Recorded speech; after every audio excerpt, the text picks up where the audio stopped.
안녕하세요. 박지아 강사입니다. 목소리가 많이 좋아진 것 같죠? 네. 감기가 이제 거의 다 나아가나 봅니다. 네. 오늘은 오전에 일찍 광양에 가서 강의 네, 잘 마치고 왔고요.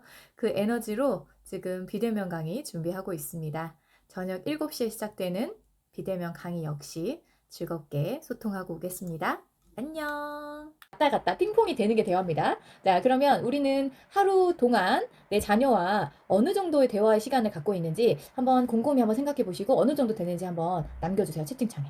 답변을 남겨주셨는데 그 생각보다 길지 않더라고요, 시간이.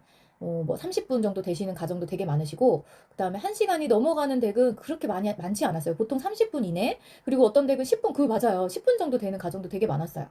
그러니까 왜냐면 이게 일방적인 우리의 지시 말고 아이와 핑퐁이 되는 이런 대화의 시간을 갖는 게 생각보다 길지 않더라고요. 그죠? 네. 우리 수빈이네 집은 생각해보니 진짜 1시간 남짓한 것 같네요. 그래도 어머니 1시간 정도면 되게 긴 편이에요. 보통 우리가 하루 동안 나누는 대화의 양을 보면, 근데 중요한 것은 제가 이렇게 이 질문을 드린 이유가 대화의 시간을 늘리시다 이게 아니에요. 이게 아니고 우리가 10분 대화를 하든 30분 대화를 하든 1시간 대화를 하든 평소 그 대화의 시간을 늘리는 게 중요한 게 아니고 어떤 방법으로 어떤 내용으로 대화를 하는가가 참 중요한 것 같아요. 그래서 잘 이해가 안 될 때가 많지 않나요? 왜 또 갑자기 삐졌지? 왜 또 갑자기 저러는 거지? 이해가 안 될 때가 많죠. 우리 이제 3, 4세, 2세에서 4세 정도 되면 이제 점점 갈수록 본인이 요구하는 거, 본인이 이렇게 혼자 하고 싶은 것, 되게 이런 것들이 많아지면서 갑작스러운 감정 변화가 굉장히 심해지거든요. 그래서 갑자기 막 삐지기도 하고요. 뭐 버튼 못 누르게 했다고 막 갑자기 뒤집어지기도 하고, 맨날 깨어져야 일어나던 가정에서 어느 날 아이가 아침에 바로 일어난 거예요. 그럼 엄마들이 어떻게 반응하시냐면 막 이렇게 와 오늘은 스스로 일어난 거야? 이렇게 해줘야 되는데 야 오늘은 해가 어디서 뜰려나 막 하면서 되게 그거를 인사를 왜 안 하는지 모르겠는데 막 제 뒤로 숨고 막 그래요. 손 들어주세요. 그쵸 그쵸. 네. 특히나 엘리베이터에서 만나면 애들이 인사 잘 안 하잖아요. 그죠? 그 좁은 공간이라서 아이들이 되게 쑥스러워하고 이렇게 부끄러워하거든요. 그래서 엄마 뒤로 쏙 숨으면 어떻게 많이 하시냐면 엄마 인사하라고 했지 막 이래요. 그 어른 앞에서 막 그러면 아이들이 인사를 할 때도 있어요. 막 억지로 막 이렇게 하기도 하고 막 이렇게 쭈뼛쭈뼛 하기도 하면 또 그거에서 멈추셔야 되는데 큰 소리로 하라고 했지 막 이래요. 네. 그럼 그 어른도 부담스럽고 아이는 인사에 대한 부정적인 감정이 막 쌓이는 거예요. 네. 그래서 여러분 인사를 안 했을 때 다른 사람이 있는 곳에서 아이에게 인사로 계속 이렇게 혼을 내잖아요. 그럼 아이들은 계속 인사를 부정적으로 이렇게 기억하게 된대요. 그래서 세 번째, 우리 집은 정리정돈을 스스로 합니다. 손 들어주세요. 여봐요, 여봐요. 세상에 이렇게 많으신 중에 한 분밖에 손을 안 들으셨어요. 네, 자, 스스로 하는 얘기 많이 없어요. 그죠? 엄마들의 그 유행어였잖아요. 국민 유행어.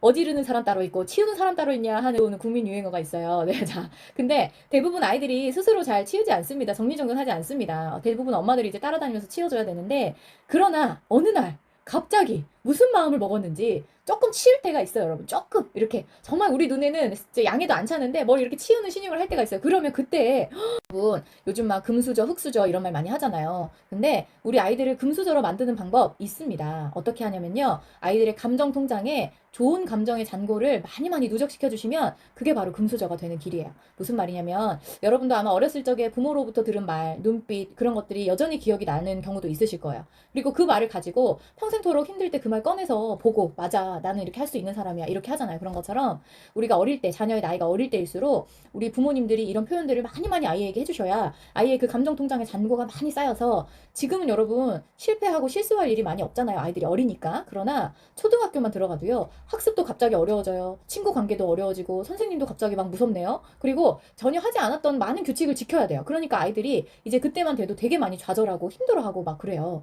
그럴 때 이 어릴 때 어떤 감정의 잔고가 쌓여 있느냐에 따라서 그것을 정말 꺼내서 맞아 나는 다시 할 수 있는 사람이야 스스로 자존감이 높은 아이들은 이렇게 스스로 딱 일어나고요. 그렇지 않은 친구들은 이제 굉장히 마음적으로 힘든 어떤 그런 감정을 많이 겪는다고 하더라고요. 그래서 우리가 많이 많이 격려와 인정의 말을 좀 표현해 줄 수 있어야 되는데, 이제 그러면 지금부터는 어떻게 아이의 감정 잔고를 좋은 감정의 잔고를 많이 많이 쌓아줄 수 있을지에 대한 구체적인 대화하는 방법을 좀 알려드리도록 하겠습니다, 여러분. 자, 그러면 우리가 이제 평소에 아까 10분 대화를 하던 30분 대화를 하든 1시간 대화를 하든 정말 질적으로 아이에게 충분히 엄마의 마음이 공감하고 있다, 너를 엄마는 사랑한다, 너의 마음을 이해한다, 너를 믿는다 이런 것들을 전달해 줄 수 있어야 되잖아요, 그죠? 그러면 대화할 때 우리가 주로 하는 이 대화법이 어떤 것이냐에 따라서 이것이 달라진다고 하는데, 두 가지의 대화법을